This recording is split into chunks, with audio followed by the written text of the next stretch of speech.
Hi, so my first question, I guess, that I'm trying to answer is if you were going to go travel and you wanted to travel light, what lens would you bring? And if I had to go with a one lens solution, this is the lens I would pick. This is the 24-85 f3.5 to f4G. Now I have the regular G version, GED, and there's a newer one that's the VR. This is by far the sharpest Nikon zoom lens that Nikon makes that starts at a 24 in my opinion. And so if I had to go with a one lens solution, I'll go ahead and bring the camera out and we'll go ahead and mount it. This is it. That's it. That is my one lens travel solution, and I have done that when I took the family to Thailand. This was the lens. I actually didn't even bring a bag. I just brought the camera and the lens, and that's it. And so as far as a one lens solution for most travel photography, if you're just walking around a city or something like that, this would be my recommendation. 85 is a little short, but it's doable. It's doable in a pinch, and also with the Nikon full frames, you could go ahead and switch the crop, so you're getting something like 130s on the long end if you just went, if you zoomed out to 85 and cropped it. Cropped it in camera. So that is my one lens solution. Now moving on, what if I wanted a two lens solution? Well, if I wanted a two lens solution, I would go ahead, and this is the 28mm f1.8G. As you can see, the amount of use and abuse on this lens is extensive. A lot of people baby their lenses. I don't necessarily, I'm not destructive toward them, but they're a tool. When it's all said and done, they're a tool to make a picture. And, I take care of my equipment, but paint's going to get worn out if you keep using the equipment. So on a two lens solution, I actually would recommend something like this plus something like this, which is the 105 Nikon 105 DC, f2 DC. And the reason why is this is a 28, so we have a 28. When we crop it, that's 20 plus, we're at what, 42 millimeters in DX mode on this. So we have a 28, a 42, and then, so that's almost near normal. Doubled that is, we're at 105, so, and then we're at 157 in DX mode on this lens. So we're covering somewhere between 28 and 28 millimeters all the way to about 157 on this as a two lens combo. That's pretty good reach. A lot of people say, well, if you crop to DX, you get a smaller file, but realistically, these are the same people who've never printed past 8x10, so I really don't give crap what they say. But this would be my two lens combo for vacation travel or just leisure photography. Now, if I had, like I said in my previous video, this is generally my three lens combo that I walk around with. This is the Tamron 45 f1.8 VC, DI, and a lot of other acronyms that are really annoying.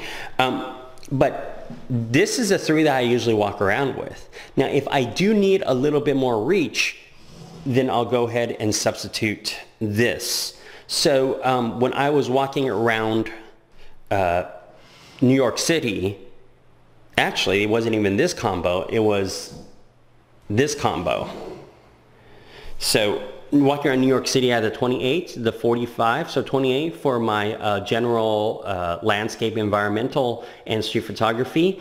45 for my also street photography general use. Like I said, it's near macro for this, about 3:1 or 1/3, I guess.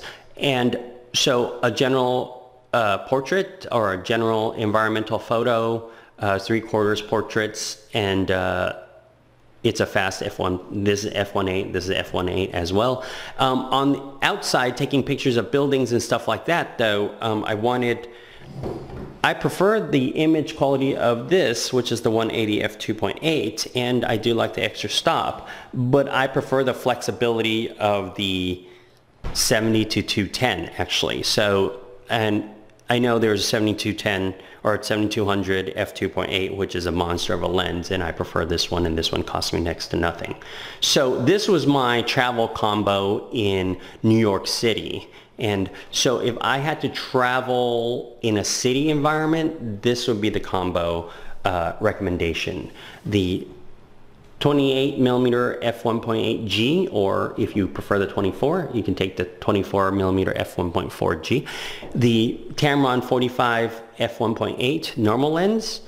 And a lot of people who start out in photography nowadays, used to be back in the day, 50mm f1.8 was the lens, was the kit lens, right?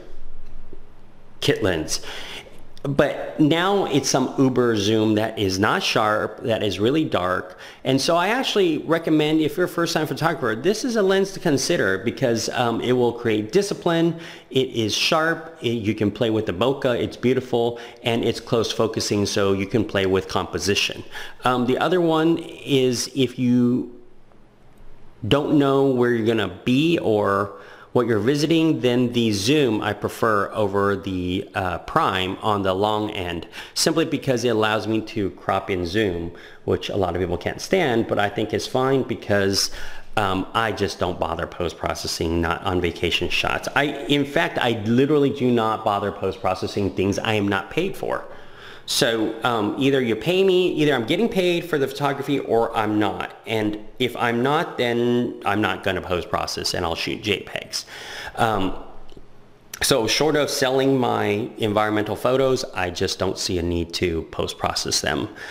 Get them right in camera, 95% right is fine. And also, if you're sharing on Facebook or something like, or Instagram, which compresses your image into 70K, in size, then it really doesn't make that big of a difference. But so to recap, if I had to go with the one lens travel kit, this would be the lens. I recommend the 24 f2 or 24 to 85 f3.5 to 4.5 GED is the version I have. There's also a VR version, optically almost the same.